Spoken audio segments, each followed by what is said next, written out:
Okay, let's get started. Welcome to our third and final lecture presentation of the Charrette series. And I'm Danny Castro. I am the Design and Development Director for the City of La Quinta. I'm on city staff.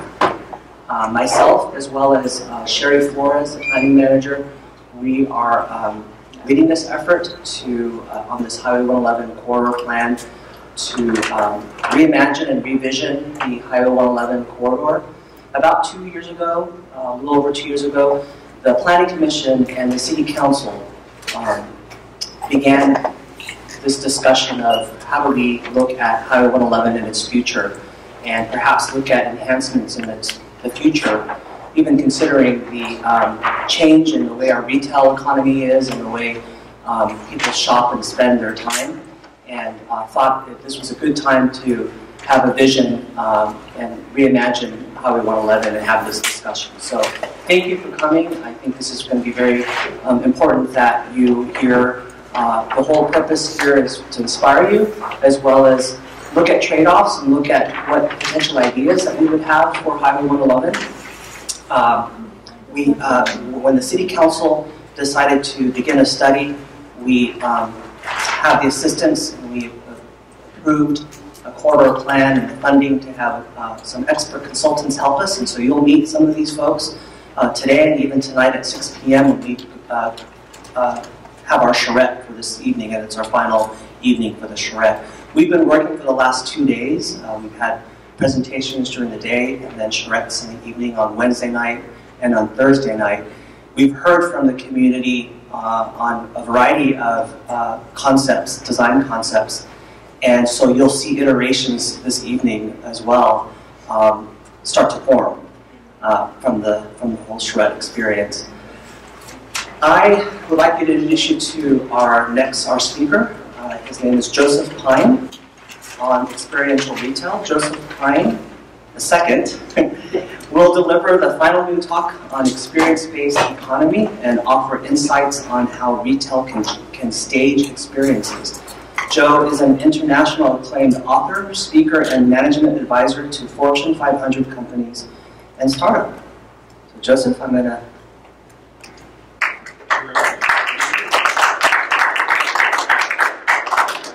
This is going to be a different presentation than any of the others because it's really not talking particularly about La Quinta and what options you have in that, but rather it opens up and see what's going on in the world. What are the trends that you need to respond to as you think about how the city develops over the coming decades, really.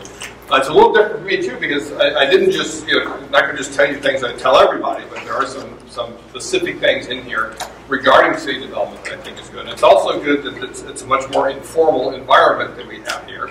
So feel free to ask questions at any time or interrupt in that, so that we can get going, make it more interactive than just me talking all the time. So don't be shy at all in that. But basically, what's important to know about is basically what has been going on in the world of business, in the world of economics, for millennia, basically. And basically what's happened is that we've gone from an agrarian economy based off commodities to an industrial economy based off goods, the physical, tangible things, versus the things we grow out of the earth and so forth. And then in the latter half of the 20th century, we shifted into a service economy, where services became the predominant economic offering. And what happened in the service economy is that goods became commoditized. Right? Commoditized means they're treated like a commodity. People don't care who makes them. They don't care about the brand or the features. They really come to care about three things and three things only. That's price, price, and price. And that's when goods have been commoditized. And in fact, the internet is the greatest force of commoditization ever invented. Because the frictionless marketplace means that customers can instantly compare prices from one vendor to another, and it tends to push them down to the lowest possible price. But we see increasingly that services are being commoditized as well. Telephone service today is all sold on price, price, price. Fast food restaurants with all their value pricing, and the internet can commoditize services. You look at financial services, for example, what used to cost several $100s to buy or sell a block of shares with a full-service broker now can cost as low as $3 with an internet-based broker. And what that means is that in the world of business, goods and services are no longer enough. Goods and services are everywhere becoming mere commodities. And that means it's time to move to a new level of economic value, beyond the goods and services, the staging experiences for customers. And the most important thing to understand is, if you all remember nothing else from our time together this afternoon, this is the one thing I want you to remember, that experiences are a distinct economic offering, as distinct from services as services are from goods. Experiences are basically use goods as props and the services as the stage to engage each and every individual in an inherently personal way, and thereby create a memory, which is the hallmark of the experience.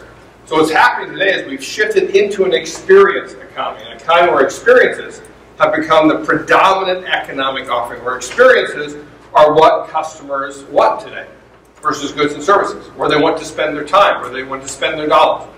And experiences are therefore where businesses, as well as communities and cities, need to innovate. Need to innovate in experiences. This hit home for me a number of years ago when I was doing a boardroom presentation in Milan, Italy. And there, one of the people there was the vice president of Maxwell House in Europe. And he said something that floored me. He said, you know, there's been no innovation in the coffee industry in 15 years. I said, are you kidding me? Have you never heard of Starbucks? Because for him, innovation wasn't goods. They were a coffee manufacturer. So all they thought about was physical goods. How do we take this coffee? How do we roast it? How do we ship it out? Put it on grocery store shelves. That's all they cared about. Totally missing the innovation in the coffee drinking experience that Howard Schultz created at Starbucks. The irony, of course, being it was actually Milan, Italy that inspired Howard Schultz to do that, to take Starbucks, which was a manufacturer itself with one location in Pike Place Market in Seattle, and turn it into a coffee drinking experience. A place where you can go and enjoy a cup of coffee in the place that they have created, in that inspired by that coffee culture that he saw in Milan, Italy. Now, contrast what Maxwell House did or didn't do with Nestle and their brand Nespresso. When faced with the fact that Starbucks increasingly controlled coffee consumption in the U.S. and around the world, what they do is that they innovated. They innovated this capsule system where you can make your own individual cup of coffee just for you. I don't know if you can see the text here, but it's the best cafe is yours. In other words, in your own home, with an espresso machine, right? Subtext, not at Starbucks, not out there. Best cup of coffee is the one you make for yourself. And then they innovated the Nespresso machine. And yes, this is a physical good. But one of the things manufacturers do, Nestle did here, is they made the design of the machine to be so good and so particular and so experiential that just making a cup of coffee for yourself becomes an experience. And then they innovated their own places, the espresso boutiques. I don't know if there are any in Palm Springs, but if you travel around, you've seen these, where it's just a wonderful invited place to come in and learn about the capsules, learn about the coffee machine. They'll actually make you a cup of coffee in the place. Understand a basic principle of the experience economy is that if you get customers to experience your offering before they buy it, the chances they will buy it, in fact, go up. And then they innovated in services as well with the Espresso Club, so you can automatically replenish your particular favorite capsules before you run out. And there's another basic principle of the experience economy, not sure why it is, but if you get into staging experiences, it just doesn't hurt if George Clooney is your spokesperson. Now, coffee here perfectly exemplifies this progression of economic value that I'm talking about, because coffee at its core is what? It's a good, no, it's less than a good. It's a commodity. It's a bean. It's a bean. You grow it on the ground. And you pull it out of the ground, you extract it, you sell it on the open marketplace. There's an article in the Wall Street Journal, actually, earlier this week, that said that it was amazing, because it was April of 1999 they went back to. And April of 1999 is when we published the Experience Economy for the first time. And in that month they said that coffee was 99 cents per pound.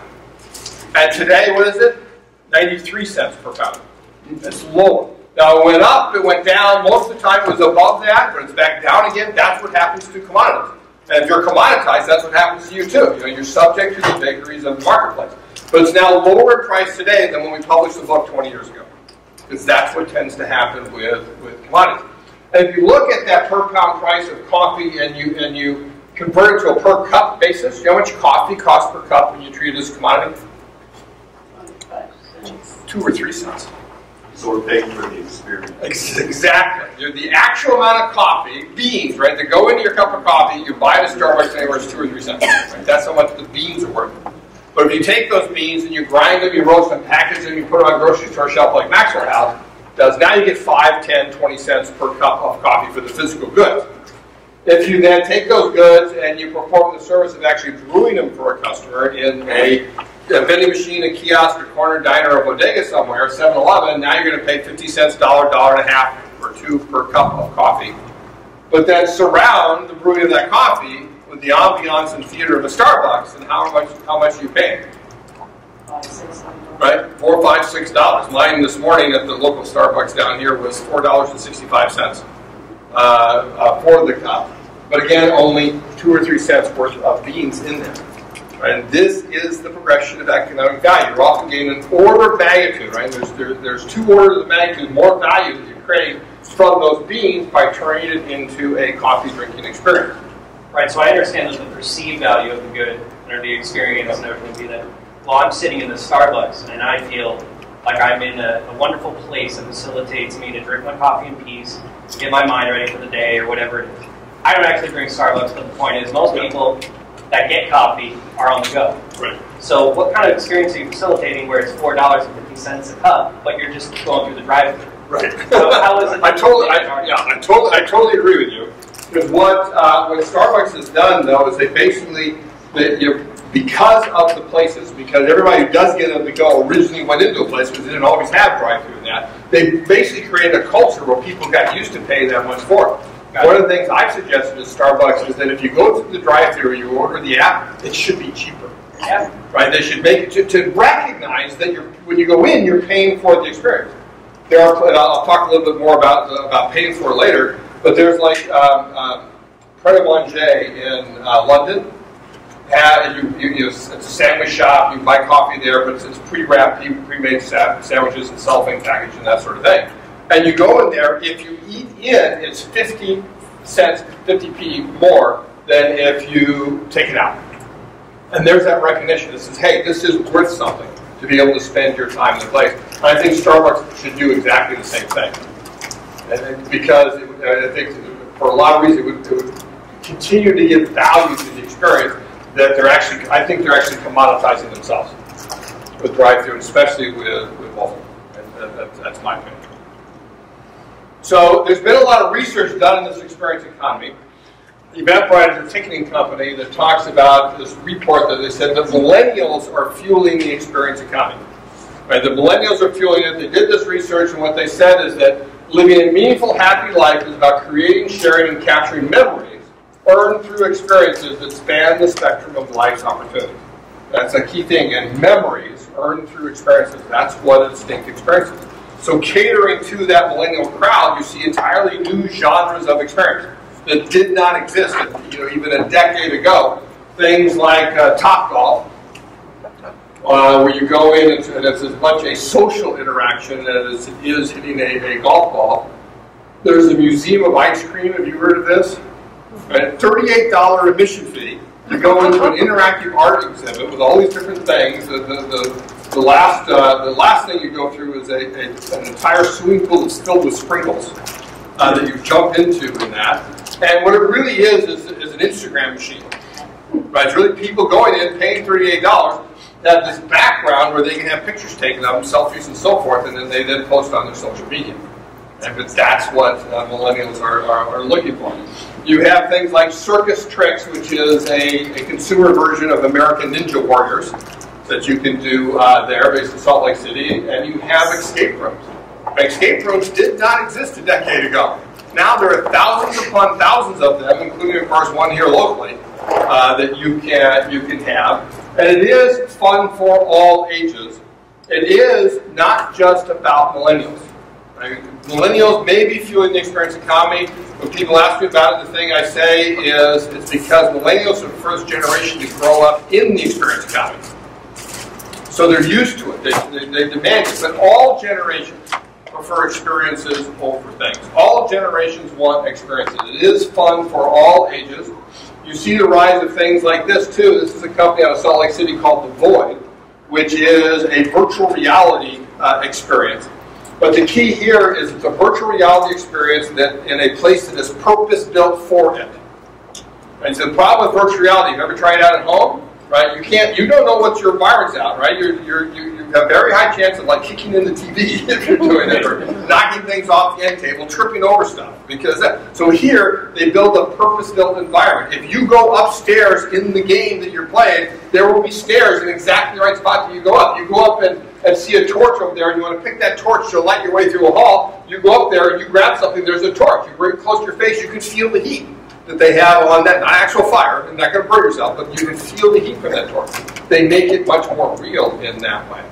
And so they're going, and there's others that are like this. Disney has already done this several times. There's going to be a Star Wars experience at Disney World based off of this. And that's the way I think virtual reality is really going to come about, is in these purpose-built places as opposed to something in your home. I think augmented reality actually has much more promise in that sense. So again, all ages are able to do this. Of course, you know about Coachella, and it's really aimed at a generation, I think, below millennials, younger than millennials for the most part. But then you've had, at least one or two old cellas, as it's been nicknamed, that are there. I just learned this morning you've got this stagecoach, right, for the country western fans and that, which I'm sure skew older than Coachella does as well, right? All ages, all of it. Not so sure. Everybody. Right, everybody. Right, that's the point, everybody.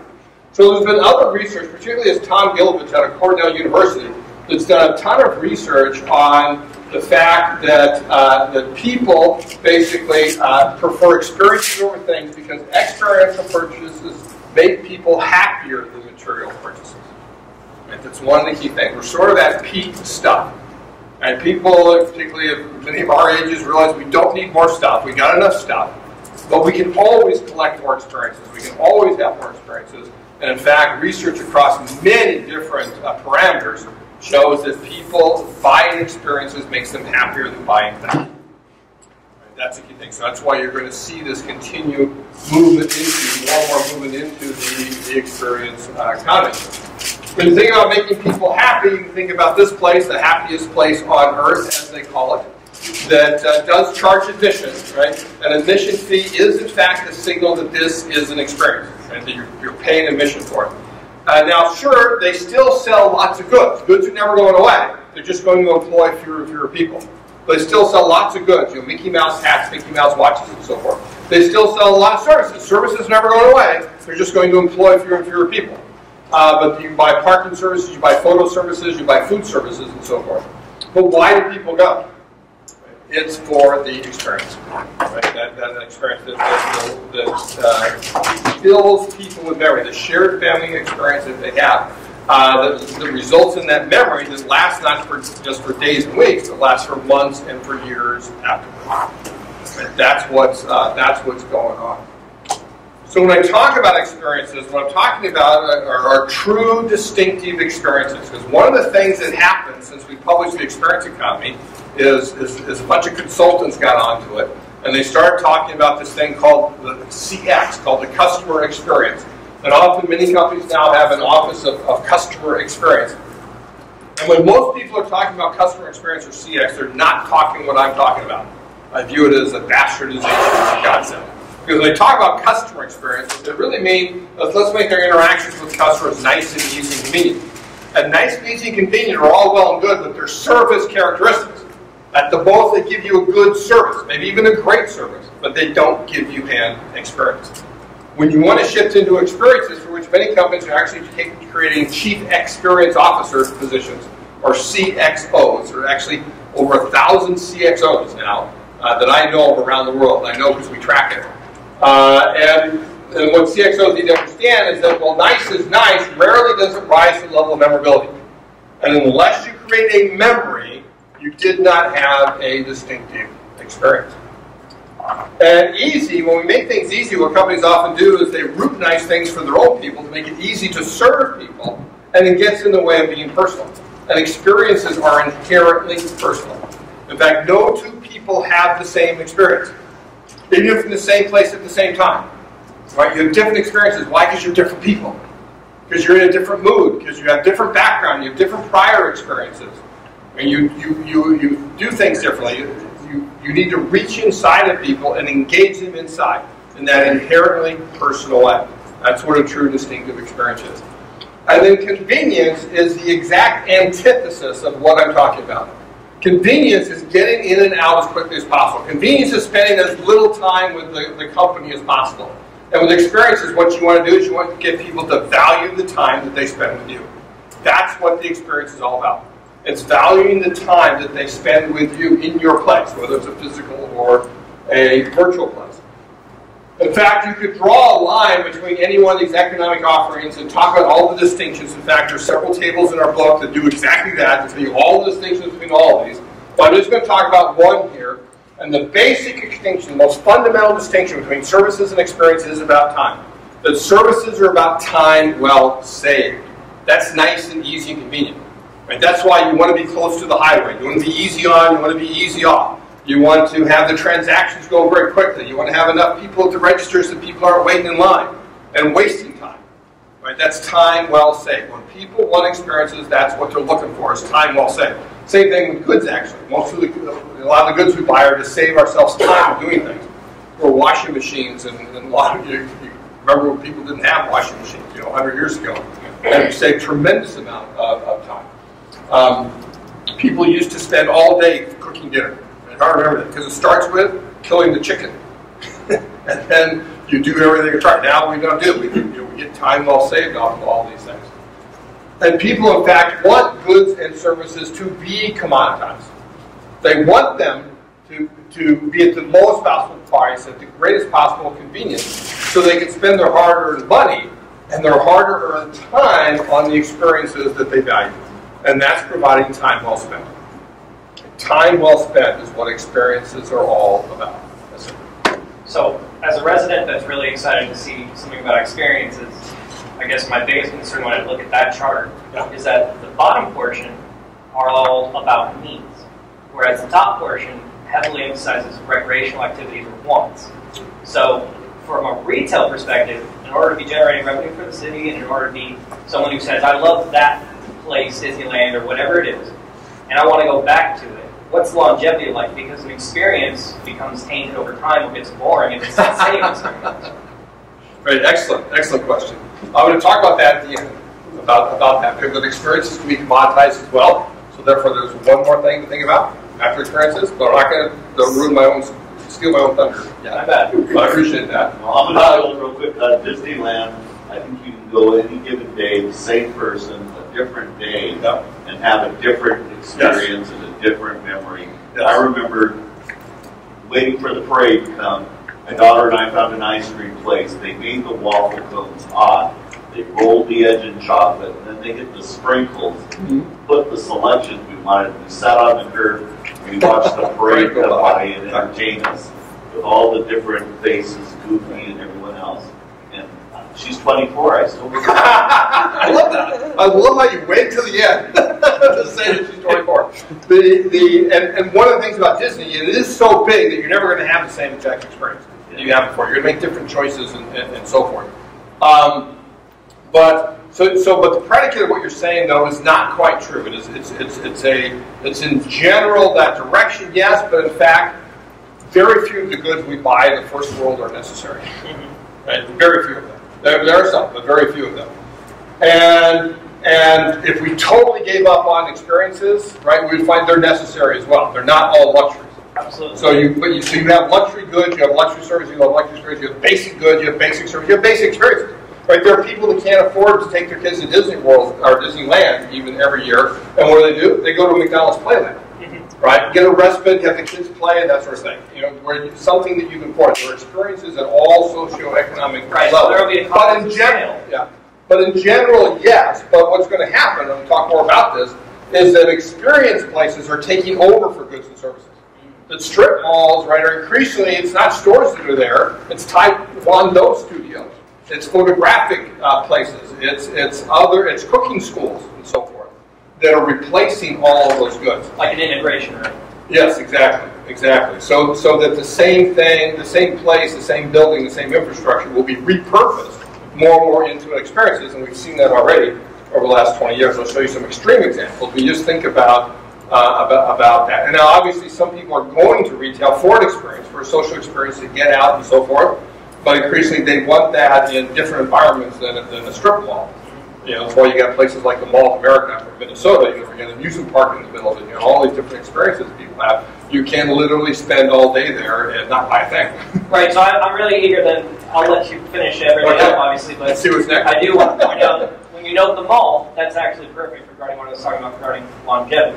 I want to see this corridor when it comes to having new retail services there. Right. I don't want to see a new thing pop up every week. You know, I want to see something with longevity and staying power. Where I go, yeah, I love that, and I know it's going to be a cornerstone. Right, and one of the things that happens in any one of these economic shifts is you have a lot of experimentation, and not everything works. And there's a lot of failures. Of course. I point to a lot of failures of experiences. Well, hey, I thought this was the greatest thing since sliced bread, and it didn't make it for various different reasons. And that's again, that happens all the way up and down the line. It's not exclusive to this. But those that last, those that make a difference, those that people value and enjoy, those are the ones that will be around for decades. You know, like Disneyland. For example, obviously that's an extreme example of it. So, in fact, this gets into this point, right? These are all the retailers that have gone bankrupt. Not all. These are a subset of retailers that have gone bankrupt in the last decade or so. And in fact, I'm saving this spot in the corner for when Sears and Kmart go bankrupt again and finally have to be liquidated, because that is going to happen, 100% guaranteed. Right? That's going to happen. And why? Because for the most part, all of these companies, they had a time well saved strategy. They never got into a time well spent. And the problem with the time well saved strategy with retailers is you're competing against Amazon and Walmart and Target and all the big box retailers, which themselves are having trouble. And you're not providing a reason for people to come into the store. There is nothing in this entire retail area across all of Highway 111, La Quinta corridor, that you have to physically go to buy. Right? Zero. So why you go? Right? Well, I mean, it may be more convenient than to wait for something to come in the mail and so forth. There's that convenience factor. But otherwise, why do you go? Stores need to give people a reason to come in. They need to go beyond time well saved to time well spent. And if you look, I did an article for the Harvard Business Review, where I actually looked at, if you assume just a straight line projection of how much of retail is going from internet to physical, right? Even if it's not a hockey stick, if you do a straight line projection, what would you guess is the 50-50 mark, where 50% of what people buy is over the internet? Any guesses? It was 2030.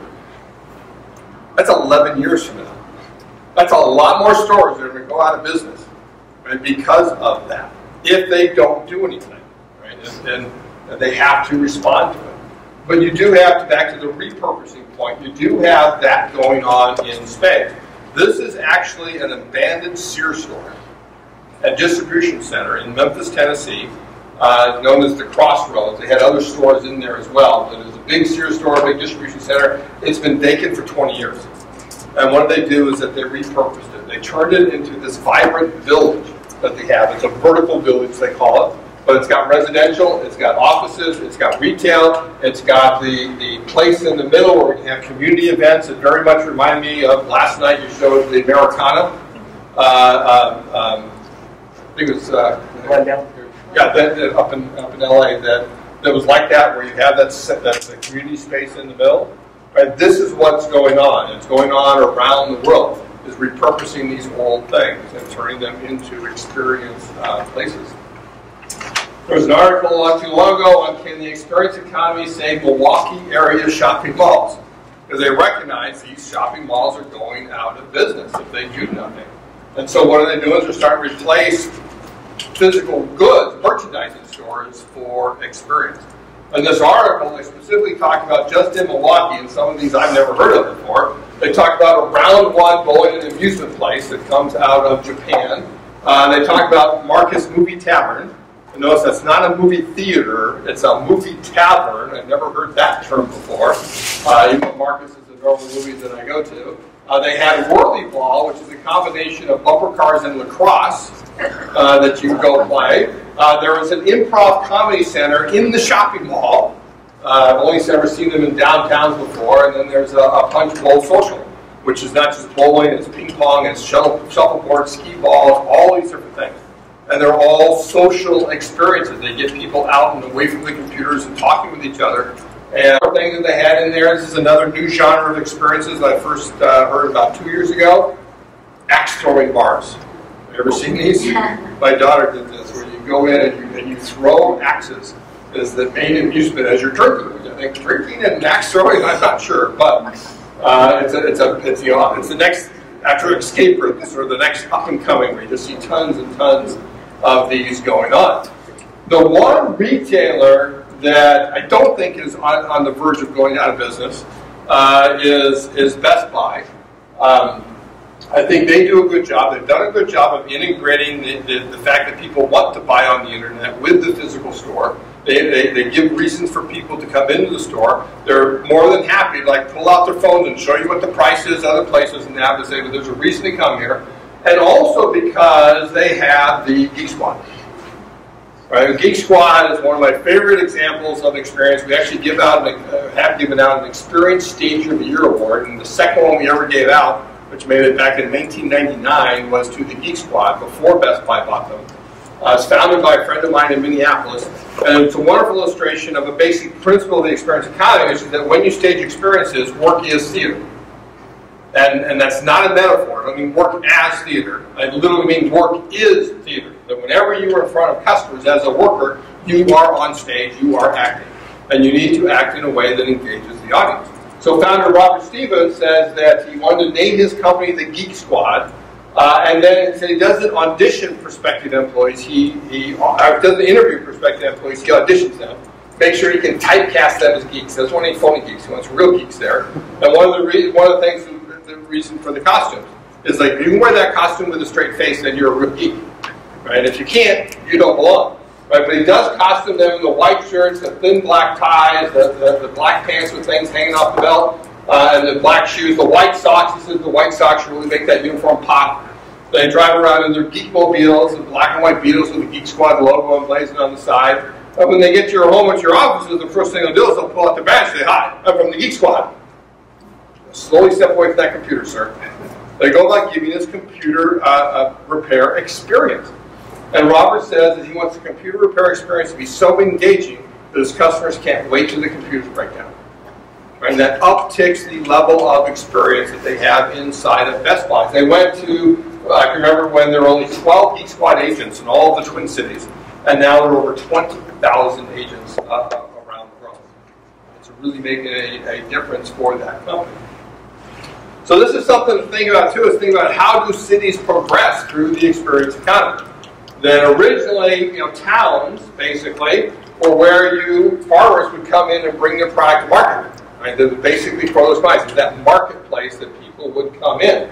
And then many cities became known for their industrial base. You think about Detroit in particular, Pittsburgh and others, where they had this basic industrial base that has been not quite decimated, but almost throughout most of the Rust Belt over the last 4 or 5 decades.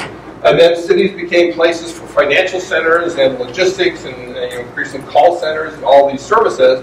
But then there are places that are experience cities. I always point to Las Vegas because it's the epicenter of the experience economy. Everything that's happening in Vegas is about the experience. Everything that's happening in Vegas is eventually coming to your town in one way, shape, or form. And it's a city entirely built around the experience economy. But even when it's not built around it, you see that infiltration of things into, no matter what your original purpose was, you need to shift up into experiences, right? Or the city's going to die. Right? Or it may linger for a long time, but basically you have a dying city. Right? If that doesn't happen, so you need to think about how you integrate these experiences into it. So some cities that have had the right idea way back, like Memphis, Tennessee, they've got ribs and blues. Right. When is that going to get old? Ribs and blues never get old. That's exactly what I'm Right. And if you have that tavern next door, or part of that, you probably got all 3 pieces of the puzzle. Exactly. You got it all covered. But that does get into the identity of the city, which again is something I'm going to be talking about in a little bit. It's a great question. And but what is that thing? What is that thing that you're known for? Is a very good way to do it. I'll give you some examples of that. And Stefano, last night you talked about how all the cities compete along the 111 corridor. But it's not just how you compete against these other cities, right? It's worse than that, right? You actually compete against every other city in the world. In fact, it's worse than that. You actually compete against everything else in the entire world. Because one of the things with the shift in the experience economy is every company, every city, every place competes against every other place for the three currencies of the experience economy, which is time, attention, and money. And these are the currencies of the experience economy. And time is limited. We can only experience things 24 hours a day, 7 days a week, and we got to fit sleep in there sometime. But if somebody does capture my time and I'm spending that time with them, what am I not doing? Is I'm not spending that time with you, with your place, in your city. In the same way, attention is increasingly scarce. In today's media fragmented world, trying to capture people's attention with normal advertising just doesn't work the way it used to. But if somebody creates an experience, I'm spending my time and I've got my undivided attention, so what am I not doing? As I'm not giving that attention to you, or to your place, or to your city. And finally, money is consumable. If I have $1 to spend, I spend it in some other place, in some other geographic area, some other company, what am I not doing with that $1? I'm not spending it with you. Right? It's gone, it's consumed. So you have to understand the basic principle of the experience economy is that the experience is the marketing. The experience is the marketing. That's the thing about Memphis and blues and rhythm. Right? The experience that you have there is the best way of generating demand for your core offerings, whether that's a business or whether that's a place. So you have to stage marketing experiences that do the job of marketing. So some examples of that is Steinway. If you buy a grand piano from Steinway, they cost around $100,000. Don't be surprised if they call you up on the phone and ask you if they could throw a concert in your home. They ask you for the names of friends and neighbors you'd like to invite over to the concert. The night of the concert, they have valet parking outside your home, they serve wine hors d'oeuvres inside, and they hire a professional concert pianist to play your own piano in your own home. And you know that's the best that piano is ever going to sound. And the gentleman told us about this, said that Steinway did a wonderful job. The pianist was magnificent, and after the concert, 2 of his friends bought pianos for their homes. Because the experience is the market. They saw what it would be like. They wanted that same experience in their own place. It works for $100,000. It also works for completely low involvement products, such as toilet paper. Procter & Gamble puts the Charrette restroom experience in Times Square every Christmas season between Thanksgiving and New Year's, where you walk in these doors underneath the sign, you go up these escalators where they have brand ambassadors that are singing the praises of Charrette. I mean, literally singing the praises of Charrette. You get up into this queue where you're waiting for your own personal restroom experience. When you go in there and you come out, everybody, they have somebody else who comes in and cleans it all up, so there's never any issue whatsoever. While you're in the restroom, you get your toilet paper menu of 6 different varieties you can try out. When you're done, you can sing and dance with the Charrette mascot and get your picture taken on the world's largest toilet. The first year they did this, they had over 240,000 people that exposed themselves, if you pardon the expression, to Charrette toilet paper. And sales went up 14%. Just from that one experience for that limited time, 14% that they could trace to this. They got over 450 million media impressions around the world because it was such a unique thing that they did. So you can, and I would say, if you can do it with toilet paper, you can do it with anything. Do it with anything. The thing about Apple. I still remember when Steve Jobs announced that Apple was getting into retail, this was 2002, he got lambasted in the business press. People said, you're crazy. You know, you're a design manufacturer. What are you doing getting into retail? You're going to tick off your channel partners. You're not going to know how to do it, right? Just stick to what you know how to do, which is design, manufacture great products. And he proved them wrong by designing not just a retail store, but a retail experience. One where you go in there and everything is live. Where they created the Genius Bar for tremendously helpful people that are in there. I think this is their most iconic store at Fifth Avenue, where you in New York, where you walk into this glass cube and then you descend down into the Apple store that's open 24 hours a day, 7 days a week, 365 days a year. Apple is now the #1 retailer in the world. They get over $6,000 per square foot in over 400 stores. The average store gets $300 or $400 per square foot. You get an order of magnitude more. Now, obviously, it's predicated on great products, and nobody in the world makes better products than Apple. It's hard to make Apple case. It's hard to say, oh, just be like Apple and you'll be great, right? But the basic notion is that when you combine a great experience with great products, that's when magic can happen. And that's what Apple proved. You see it not just in manufactured goods, you see it in services as well. Capital One has created these Capital One bank cafes where you come in and order a cup of coffee there and learn about its products. All of the people that are there are trained in financial products. In fact, they get 2 days of training in coffee. They get 2 months of training in financial products. And it's a tremendous demand generator for them. That every time they need to open up more so they can get more accounts in, so they can loan it out on the back end. And you also see it in public entities. You may know of the Cerritos Public Library, right outside of Los Angeles. It was designed by Wayne Pearson, who, when he retired from Cerritos, actually moved here to La Quinta. He unfortunately died 3 or 4 years ago. But an amazing guy and an amazing library created. He calls it the world's first experience library. It has a theme, and I think every great experience needs a theme. It doesn't have to be as in-your-face as Disney or a themed restaurant. It doesn't have to be over the top as a Disney. But it's simply the organizing principle of the experience. How you decide what's in the experience versus what's out. And the theme of the Cerritos Public Library is journey through time. That every trip to the library ought to be a journey through time. So they actually have different areas of the library that are themed after different points in time. There's a classic period, a modern period, Art Deco period, a futurist period. The children's library is a prehistoric period, a life-size Tyrannosaurus Rex dinosaur that they have in there. And they have all these rituals based off of time as well. For example, when it's time to close the library, at night, you often have problems with shooing people out of all the nooks and crannies, but they make an announcement that it's about to close. Everybody starts to put away their books and gather up their stuff. And they come in the main lobby where there's this huge display screen across there. And then every night, everybody gathers around. And at closing time, they play the scene from the movie The Sound of Music, where the kids are singing, "So long, farewell, Peter saying goodbye."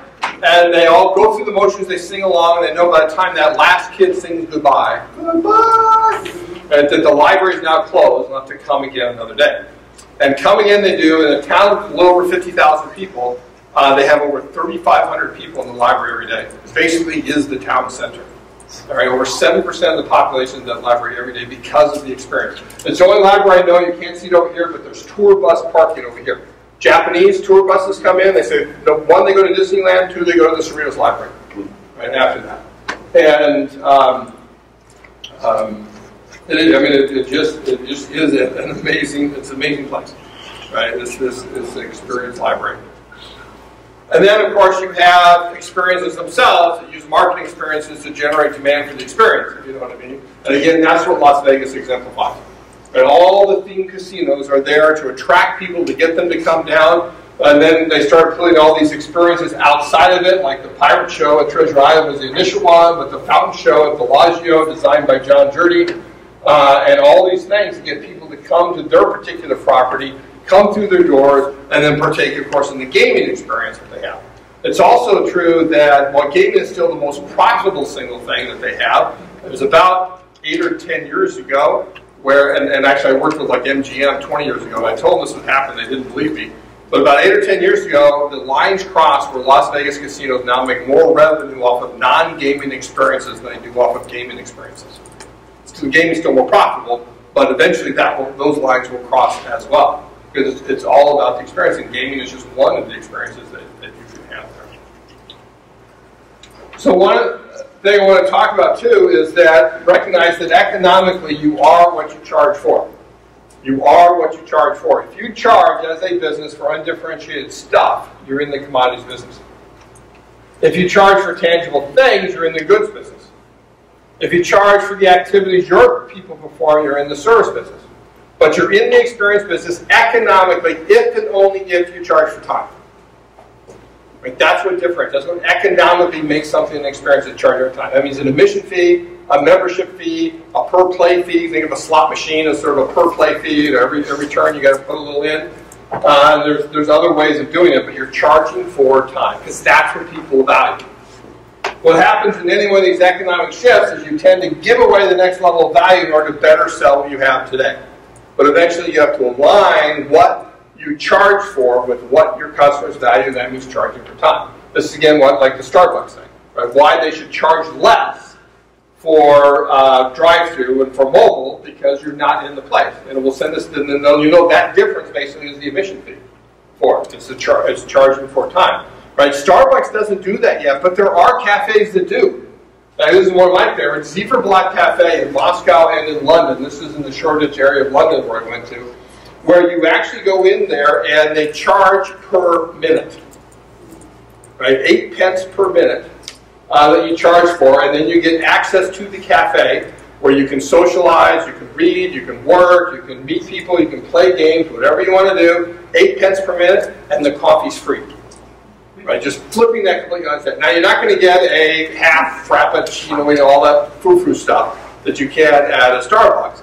Caramel macchiato and whatnot. You're going to make it yourself, but it's free. It's subsumed within the price of the experience. You're actually charging for the time, because that's what people really value out of coffee places.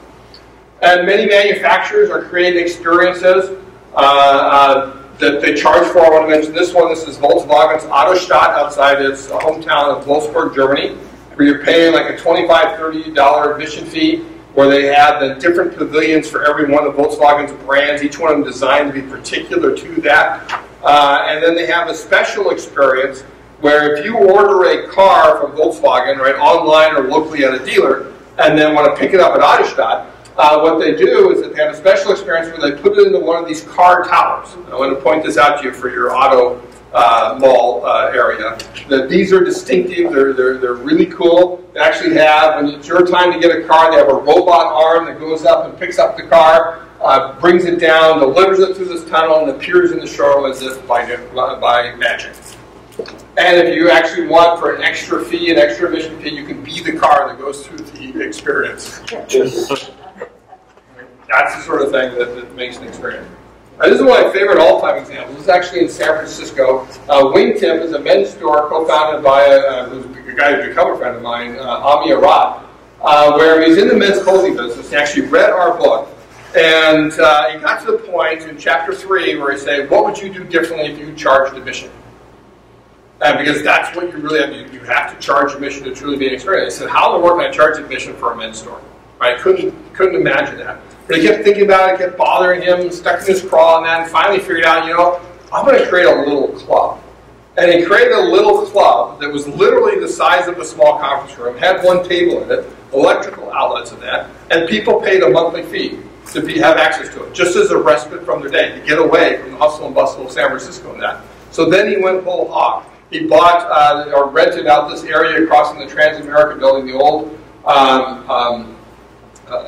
Bank of Italy building, where he had the Wingtip men's store that he expanded. And it's got this theme of solutions for the modern gentleman, the sort of place it is. So the bottom 2 floors, the first floor and the basement, are the Wingtip store, and then the top 2 floors are the Wingtip Club, where people pay an initiation fee of $3,000 and then $200 per month to be able to belong to the club and enjoy all that. It's got the amazing wine selection. It's got scotch bars. It's got pool tables.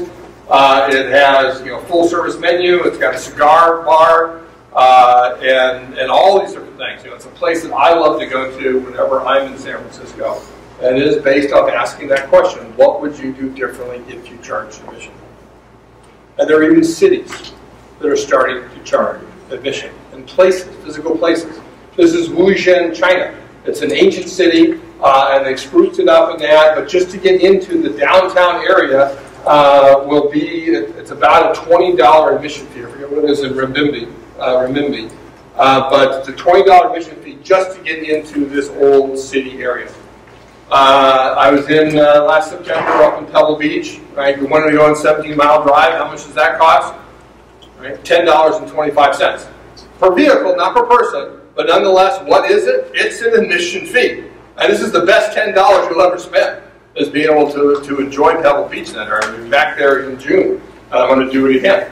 Because of obviously, there's only one Pebble Beach in the world, but still they recognize that they can charge admission for this place. And Venice announced that it's going to start doing it this year as well, right, to reduce congestion. Right? They're worried about over-tourism, that too many people there, so they're going to actually have the dynamic pricing, based on how many people are already there. So you can chase away demand. People won't come into the city center. There's outskirts you can go to, without paying that admission fee. They're probably not going to call it an admission fee.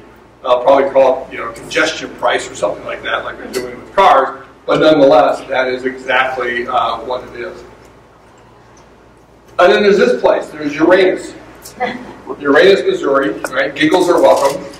If I lived in a town called Uranus, Missouri, I'd be giggling a lot too. What they have done is create this sort of area that is very kitschy, right? There's a fudge factory, there's a general store, there's other different experiences that they have, and that's fine if your name is Uranus, right? But that's not La Quinta, that's not other. I'm not suggesting La Quinta be Las Vegas either.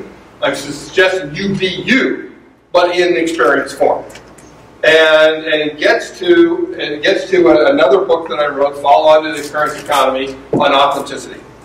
That it turns out that authenticity just naturally comes to the fore in the experience economy.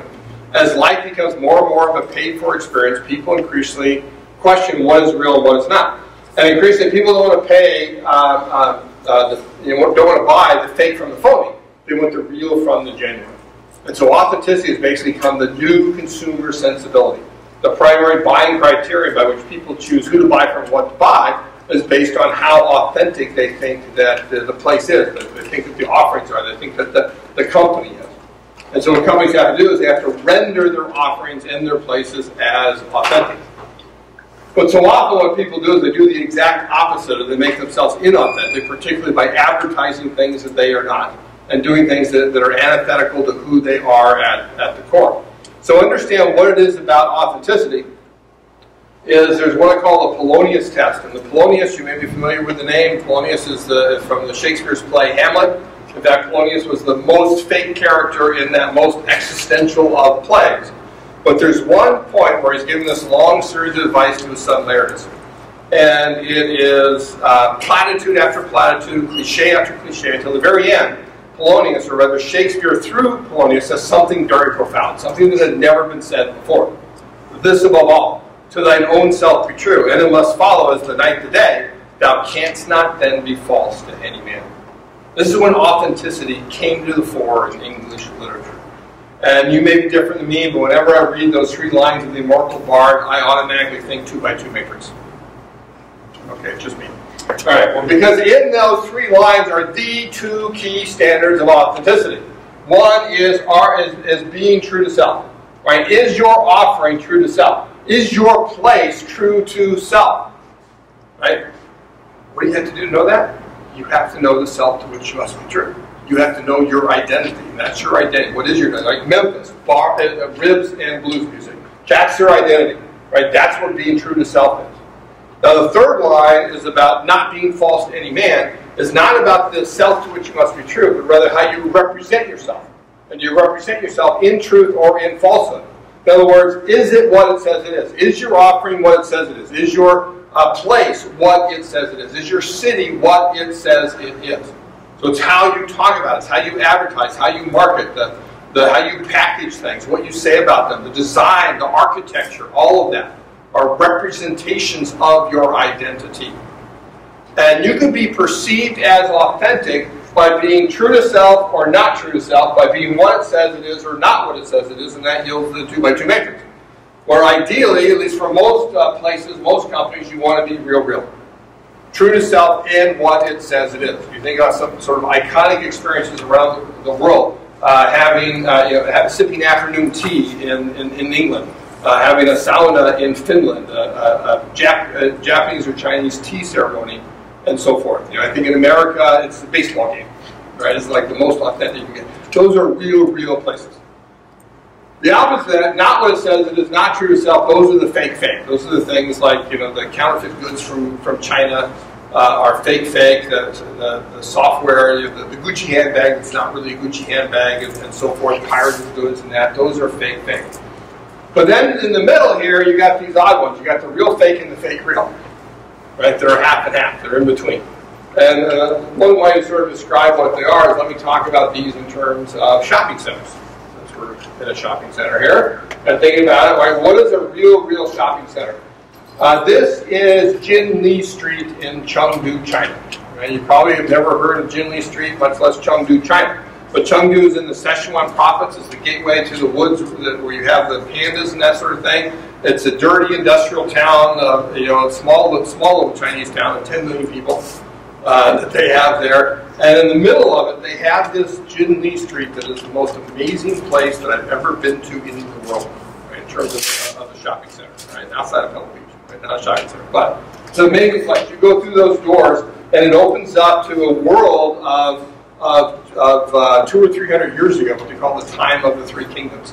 And it's like you've been transported into the past, into the heritage, into the identity of what Chengdu really is before it grew to be the big city that it is now. It is the town center of the place. We'll talk a little bit more about it later on. But that place to me is real.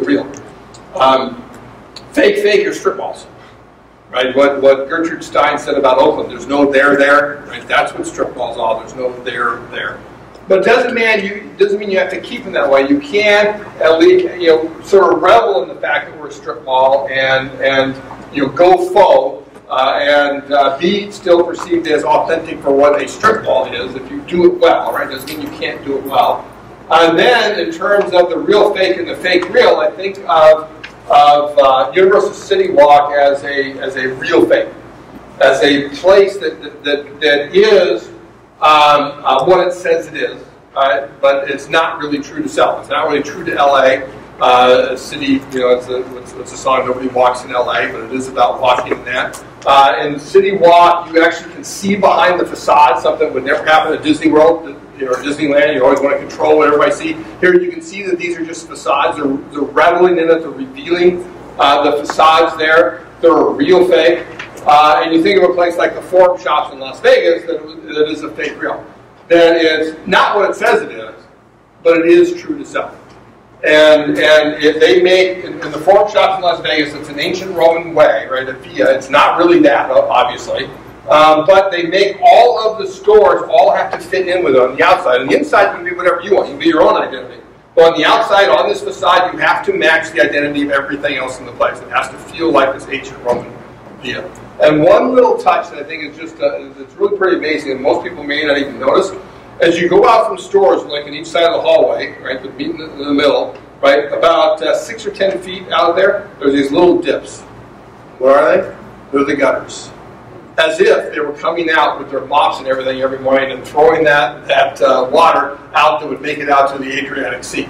Right? But it's just a little detail that I love that says that they're thinking about, they're maintaining that integrity of being true to self all the way through in doing that.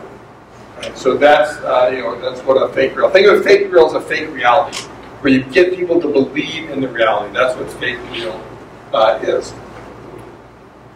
And if you think about it, the easiest way to be perceived as phony in terms of being true to self is to do something that's antithetical to your heritage, to what you are.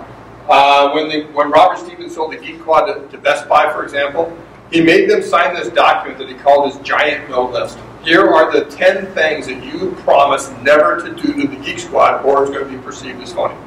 And number one on the list was dress us in blue shirts and khakis. Right? Couldn't do that. Had to maintain the Geek Squad uniform. So that was understanding this heritage. And your heritage is basically your origin plus your history. It's how you came to be and everything that's happened since then that defines who you are. This is your identity. Right? Or at least like one core element of identity. In the book we talk about 5 elements, but this is the most important one of who you are and what you must be true to. You must define what is that heritage. What are the things we must be true to? Otherwise, you're going to get a hodgepodge of all these different things. And it's not going to coalesce into anything than the identity that people can perceive at all. And the mention of being what you say you are, the easiest way to be perceived as phony, as I mentioned earlier, is to advertise things that you are not, which people do all the time. You look at advertising for a hamburger and it's this big, and you get the actual place and the hamburger is this big. That's being perceived as phony. So what you want to do is you need to understand the primacy of place. Right? The primacy of place. So I tell companies all the time is don't advertise. It's a phoniness-generated machine. It doesn't work like it used to, and it's corrosive for a company. Instead, create places where people can experience who you are. That's what Capital One Cafe does with its banks, for example. The original website talked about come to our cafes. Why? Exact words, to experience who we are. To experience who we are. So create places. What is a place? A place is a venue that represents who you are. And that's what places are. And so placemaking is crucial. And that's where I mentioned Jin Lee Street again. Jin Lee, I've been there 3 times. The first time I was there, I was absolutely blown away by how wonderful it is. Its purpose actually is to bring artisans from Sichuan province in a place so they can ply their trades. They're afraid of these artisans that will be wiped out by mass production and all the developments in China now. So they want to provide a place where they can continue to use looms and all these things. And when the first time I was there, I assumed, just by the way it was built, that it had always been there. And it wasn't. It was 2 years old. It was basically dust. 2 years before that first time I went there. And the first time I went there, the only Caucasians in the place were our group that was there. It's not a tourist trap. It's a resident trap. And that's what you want to create. You want to create a town center. You want to create a resident trap, of people that residents want to be in. And when you walk through those gates, as I mentioned, you are transported. And it's an amazing place. And there have been books that have written about it. Recommend you take a look at these because I think it's the ideal. It's the best I've seen in the entire world at creating a town center from flat dust ground. As Jin Lee Street. All right, now last thing, and then any other questions you have, we can take them. Let's get back to your question now, because experiences, in fact, can be commoditized. They may, in fact, be the easiest economic offering to commoditize, because the second time you have an experience, it's often not as good as the first. Third time, not as good as that. And once customers say, been there, done that, that's the hallmark of a commoditized experience. Right? Been there, done that. And so there's a number of things that you can do. One is you can innovate in experiences themselves. You can create more experiences and layer on top. You can refresh the experience, which companies have to do. It's one of the problems with theme restaurants is they never refresh the experience, really. You actually have to put budget in to refresh the experience so it doesn't become stale. You can customize the experience. I don't show it here, but customization is actually the antidote to commoditization. I showed it as arrows going up. So you customize the experience. And then lastly, you can move to the next level. You can go beyond the experience. And the fifth and final economic offering here is where you use experiences as the raw material to guide people to change, to helping them achieve their aspirations. And that I call a transformation. And a transformation is the fifth and final economic offering where you use these experiences to guide people to change. As the saying goes, we are all the product of our experiences. We ever only change through the experiences that we have.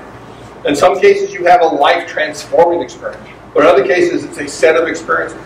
And if you're in the healthcare business, it's really a transformation business. If you're in the fitness center business, it's really a transformation business. You're in a university, it's really a transformation business. You're in management consulting, it's really a transformation business from B2B. Many industries are in the transformation business where what companies are buying is they're basically saying, change me, right? Or help me change. There's another old saying that you can lead a horse to water, but you can't make him drink it. People go and change themselves. You can guide them. That's why we use the word guide. You can guide them, but you cannot do it for them. They have to get to the point where they want to change. Then you give them the means to be able to change. And that's what a transformation is about. I'll give you just one specific example because it relates to tourism and that. There actually is a Transformation Travel Council that have this manifesto that are working with many companies around the world because people are, in fact, most open to change when they travel. When they get out of their normal environments, when they get away from their daily routines, when they open themselves up to the world, is when they're open to change. And increasingly, companies recognize that, people recognize that, and they go on vacations, they go to different places because they want to institute some change in life that they can't do on their own. Whether it's as simple as having a better relationship with their kids or their spouse, or whether it's having a different eating philosophy, a wellness philosophy, and so forth. That's what people are looking for. And you think about citizen transformations. I would submit that cities are in the transformation business as well. And the basic citizen transformation, the basic focus they should be looking at is very simple. It goes back to Ben Franklin. Is how do we make our citizens healthy, wealthy, and wise? Right? And that's something to consider too as you think about redesigning here. Is it just experiences? Or do you want to start thinking about the transformations that our citizens want to have, and the places that they want to be able to have those? How do we help make our citizens of this place healthy, wealthy, and wise? So that, quickly there, but that's the progression of economic value. This is what is going on in the world. What I tell businesses the world over is that if you stay in the safety of past practices and keep on doing the same things you've always been doing, then mark my words, you will be commoditized. That applies to cities as well. Right? Or you can shift up this progression of economic value to staging experiences and maybe even guiding transformations, in which case you will be economically rewarded. Thanks for your time.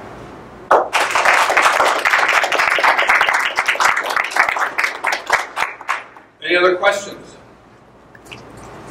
You can look me after this. Yeah, my quick question on that would be, I love the presentation.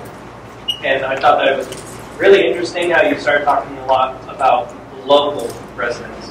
You know, each other about it, we reach like 500,000 or something like that.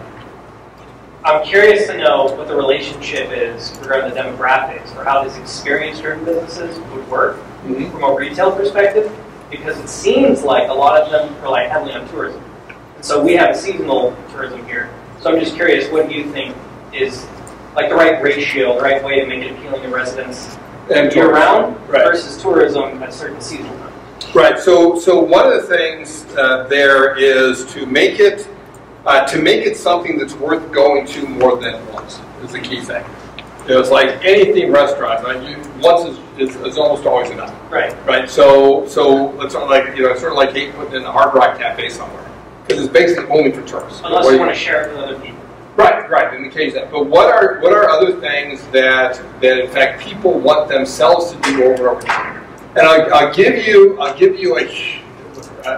there's a huge untapped opportunity. It's poorly tapped. Let me put it this way. I've talked with many companies, and there's one I'm talking to soon that I'm going to make the same plea to. The plea I've made to them is, would you please put Chuck E. Cheese out of business?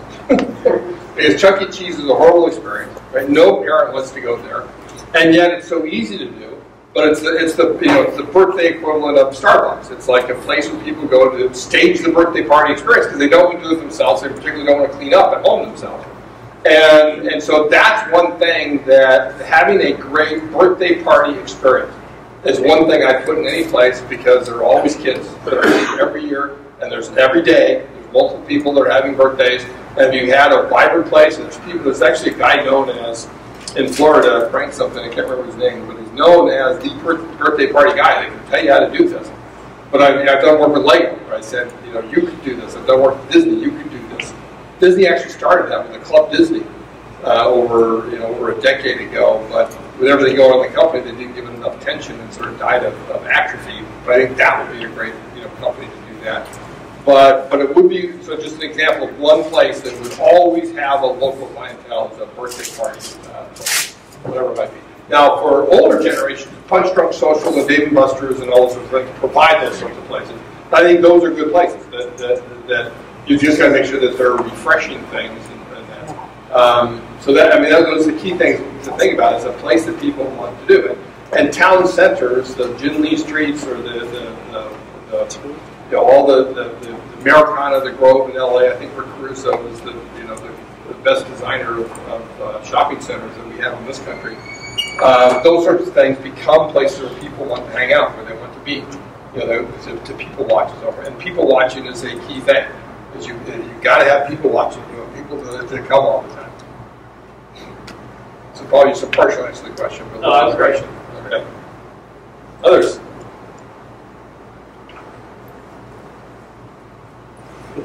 Joe, question. So one of the things that Stefanos and I work with when we're kind of coming in doing master planning for cities, and Stefanos talked a bit about this yesterday, is the kind of fundamental difference in an urban form and a suburban form in terms of the way the systems are set up. There's essentially the school of thought that one of the things that is great about urban forms, cities that were designed and built hundreds of years ago, is that it doesn't exactly matter what's happening in the buildings. The buildings themselves are adaptable and transformable, as are the streets, as are the networks. And the kinds of places we're sitting in are less so. Right. That this is so purpose-built for the kinds of businesses that were here and the ways of getting to and from them, that this form in and of itself, from my perspective, doesn't lend itself as much to the transformation experience that you're talking about. I don't know if you concur or... No, I agree with that. One of the things, again, looking at the Sears, the Crossroads experience I showed, as well as the Americana and the Grove and the Pacific Palisades, even better because it's open on both sides again, but is making a space that is programmable within the place. And so even if you can't switch over the retail very often or whatever goes in there, is make places that are programmable, that will yield the sort of experiences. Well, I'm a huge believer in building projection, and as a way of overlaying things and having experiences, but also just like the outdoor movie theaters and things like that are great ways to do it, because every day can be different of what you're showing and so forth. But so you didn't think about how you design. It is possible to design buildings that are more programmable themselves. One of the ways is with digital overlays on top of them, like projection systems and that, but also with modularity, so that you can move walls and things in and out and so forth. But that's it's still rarely done. But I also think a way of doing that to a degree is being more mixed use, in particular, having retail and offices and residential. Makes a place vibrant, and you always have people there, and then it attracts more people, attract people. So it's one way of doing it, because you can then, like you said, switch over the offices, people come in and out of the residences, but there's always a base of people that are there. Joseph, this is a follow-up on the discussion you all had yesterday. One of the things we're observing in LA is even the best environments, the most attractive to all of us, have a kind of a subtle tendency to interiorize. And while that's inevitable in a certain way, because there's nothing around in the city to respond Make it worthwhile. Yeah, I mean, is there, can you talk a little bit about, it's always easy for retail urbanism to respond to the street in a positive way when there's something to respond to. Right. But the difficulty in many environments is you don't have the context to stop. Yep. And so I was hoping you could talk about perhaps a successional strategy where you start a particular way and then you get to the experience that you want. Yes. And that extends to Paul's point, which is you create a form which lends itself to becoming that. I totally agree with that. And when you're talking a city environment where you actually can't control who builds on this particular plot of land, it's almost the only way you can. It's a decades-long strategy, right? It's a 10, 20-year strategy, but I think it is the right strategy to get what you want, to start to encourage those things. So even if it takes 2 or 3 turnovers of tenants and maybe even an entirely new building, but you will eventually get there and get the place that you want. It requires farsight, but it is possible to do that. I agree with you. Like what you said about the Grove last night, right? So when you have a blank wall, that's death, right, to any city, it just makes it just unappealing to walk down it and so forth. So to avoid those sorts of things and other mistakes, I think is very important. I think one of the most interesting questions is how to get to the issue of urban and environmental authenticity in the situation where a place like this has been exposed to a pattern of development over 30, 40 years, which is the exact opposite of it. I mean, the most shocking thing about arriving here from anywhere is that the 111 corridor is of anywhere, and all you need to do is go three minutes driving south, and you're in an absolutely extraordinary place, which is hiding behind this corridor. So and that is because the people who developed this were national developers who didn't look at climate, didn't look at landscape, didn't look at buildings, didn't care about the city, didn't care about heritage, didn't care about where they are, didn't care who was here. The only thing they cared about is make the boxes, stuff them with goods, and let people park and shop. And the greatest difficulty we face, and the nature of this exercising that we have to go through, is how do you begin to make a different place in order to attach all of these experiences to, and how small should the space be or could be to begin with? I mean, how tiny is it? Can it be done just with the landscape? Can it be done with recycling existing buildings, can be done with building parks, can be done. What is the critical mass of change that can tip this 1 mile long place into believing, first of all, in itself, and secondly, into being distinguished from all around it? Because the greatest opportunity here is that most of the rest of 111 all the way up and down is exactly the same, with very few exceptions. So that is actually what we have to propose and what you have to decide on the political front. How does that happen? Right. And so I don't have an exact answer to that. It was exactly the right question, exactly the direction you want to go in. And so the most important thing there too is to recognize these two lots that are empty on 111. What happens to them? If they become they're just another generation of what you already have, right? It pushes out that day when you can get things what you want even further. To be able to get something done so that at least what goes in there is somebody who recognizes the vision of what you're trying to do. So the first thing would be avoiding continuing the pattern. Yes, exactly. And we have, actually, for the ones of you in the audience particularly who wouldn't know about this, the most interesting thing about this 1 mile from a design and physical presence point of view is that the city was trying to be really helpful, in the most extraordinary way helpful, to the people who wanted to build this. So it gave them the opportunity of doing literally whatever they wanted by doing 16 specific plans, which is unheard of. Actually, a bit of an abuse of the idea of a specific plan, because the idea of the state-sponsored specific plan is that you take a large enough area and you try to make it authentic. You try to have a vision.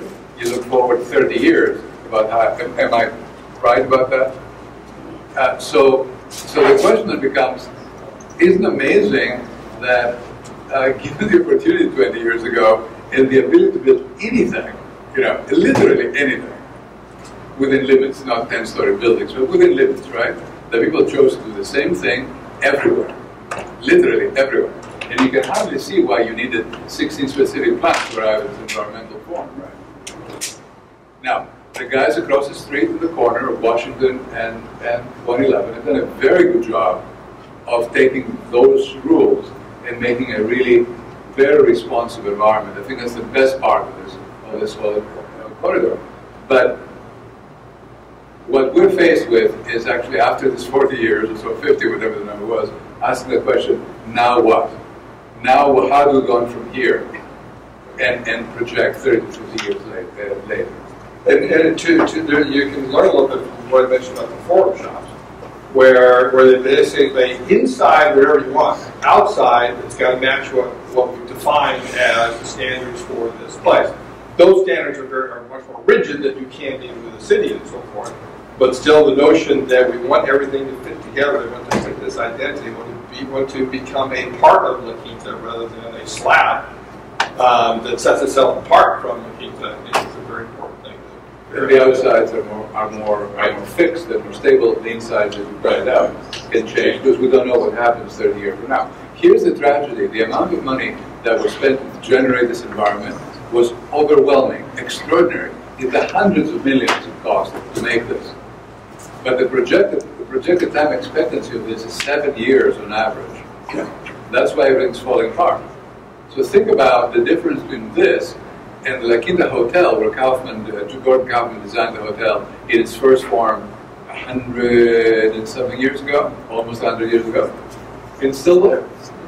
And it's been valued, and it's a great place. It's part of the heritage and part of the image, and it's really useful. So that